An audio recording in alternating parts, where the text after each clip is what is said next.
কলটা কেটে গেল। ফোনে স্ক্রিনে আসার হাসিমুখের ছবিটা কিছুক্ষণ ভেসে রইল। সাগর সেটার দিকে তাকিয়ে হাসল। এই হাসিটাই তার এই মরুভূমির বুকে টিকে থাকার শক্তি।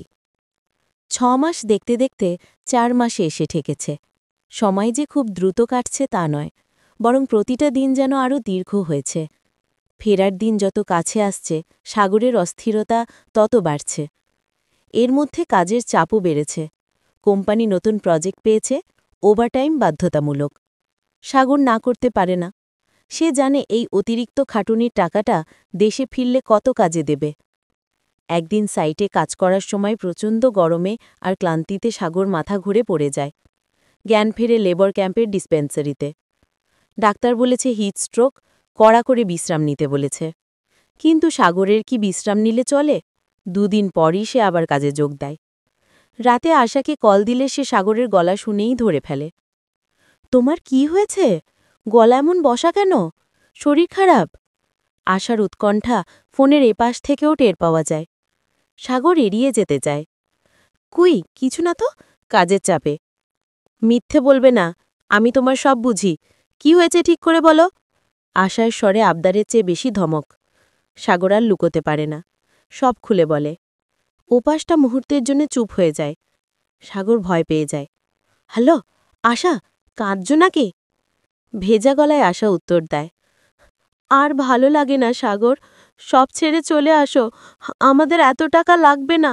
তোমাকে ছাড়া আমার কিছু ভালো লাগে না। তুমি অসুস্থ হয়ে পড়লে আমি এখানে কি নিয়ে থাকব? সাগরের বুকটা ফেটে যায়। সে শক্ত গলায় বলে, আরে পাগলি, কিচ্ছু হয়নি আমার। এই দেখো, এখন একদম ফিট। আর মাত্র কটা দিন, তারপর তো চলেই আসছি। এসে তোমার হাতের রান্না খাবো, মা বাবাকে দেখতে যাব, কত প্ল্যান। আশা চোখের জল মোছে। সেও জানে সাগরকে এখন সাহস জোগাতে হবে। ঠিক আছে, কিন্তু নিজের যত্ন নেবে, কথা দাও। আমি এখানে তোমার জন্য পথ চেয়ে আছি। ওদিকে পটিয়ায় আসার জীবনটাও সহজ নয়। শ্বশুর শাশুড়ির যত্ন, সংসারের সব দায়িত্ব তার কাঁধে। এর মাঝে সাগরের বাবা হঠাৎ অসুস্থ হয়ে পড়লেন। হসপিটালে দৌড়াদৌড়ি, ডাক্তার, ওষুধ, সব কিছু আশা একাই সামলায়। রাতে যখন সাগরকে কল করে তখন সে হাসিমুখেই কথা বলে। সাগরের বাবার অসুস্থতার কথা জানায়, কিন্তু নিজে যে কতটা ভেঙে পড়েছে সেটা বুঝতে দেয় না। সে জানে সাগর এখানে টেনশন করলে আরও অসুস্থ হয়ে পড়বে। সাগর সব বুঝতে পারে। সে বলে, আশা, আমি জানি সব তোমার ওপর দিয়ে যাচ্ছে। আমার খুব কষ্ট হচ্ছে যে আমি তোমার পাশে নেই। আশা বলে, তুমি পাশে নেই তো কি হয়েছে? তোমার আশা তো আছে। আমি সব সামলে নেব, তুমি শুধু সুস্থভাবে ফিরে এসো। অবশেষে সেই দিনটা আসে। 6 মাস পূর্ণ হয়েছে। সাগরের টিকিট কাটা শেষ। আর মাত্র 3 দিন পর ফ্লাইট। শেষ রাতের কল। সাগর, ঠিকমতো সব গুছিয়েছ? পাসপোর্ট, টিকিট সব ব্যাগে রাখো। আশার গলায় উত্তেজনার পারদ চড়ছে। সাগর হাসে। সব ঠিক আছে ম্যাডাম, আপনি এত চিন্তা করলে তো আমি আসতেই পারবো না।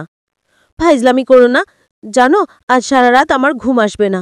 কখন সকাল হবে, কখন তুমি প্লেনে উঠবে? সাগর তার ছোট্ট কামরাটার চারদিকে তাকায়। এই ঘরটা গত কয়েক বছর তাকে আশ্রয় দিয়েছে। সাক্ষী থেকেছে তার শত কান্নার, হাজার দীর্ঘশ্বাসের। কাল এই ঘরটা ছেড়ে সে চলে যাবে। আশা, এই ঘরটা ছাড়তে না আজ একটু মায়া লাগছে। মায়া কিসের? ওই মরুভূমি ছেড়ে তোমার সবুজ পটিয়ায় আসছো। তোমার সেই বারান্দার গাছটা ফুলে ভরে গেছে। তোমার আশা তোমার জন্য অপেক্ষা করছে। সাগর চোখ মোছে। হ্যাঁ, আমি আসছি আশা। আমার সব অশান্তি পেছনে ফেলে তোমার শান্তির কাছে আসছি। ফোনটা রেখে সাগর ব্যাগ গোছাতে থাকে। ব্যাগের এক কোণে সযত্নে রাখে আশার একটা ছোট্ট ছবি। তারপর শুয়ে পড়ে। কিন্তু ঘুম আসে না। তার চোখে ভাসতে থাকে পটিয়ার সেই সবুজ উঠোন, আর সেখানে দাঁড়িয়ে থাকা তার প্রিয়তমা আশা। প্রবাস জীবনের সব কষ্ট আজই এক চিলটে সুখের কাছে তুচ্ছ মনে হচ্ছে। আমাদের গল্প যদি ভালো লেগে থাকে, এরকম ভিডিও আরও পেতে আমাদের সাবস্ক্রাইব করে পাশে থাকুন।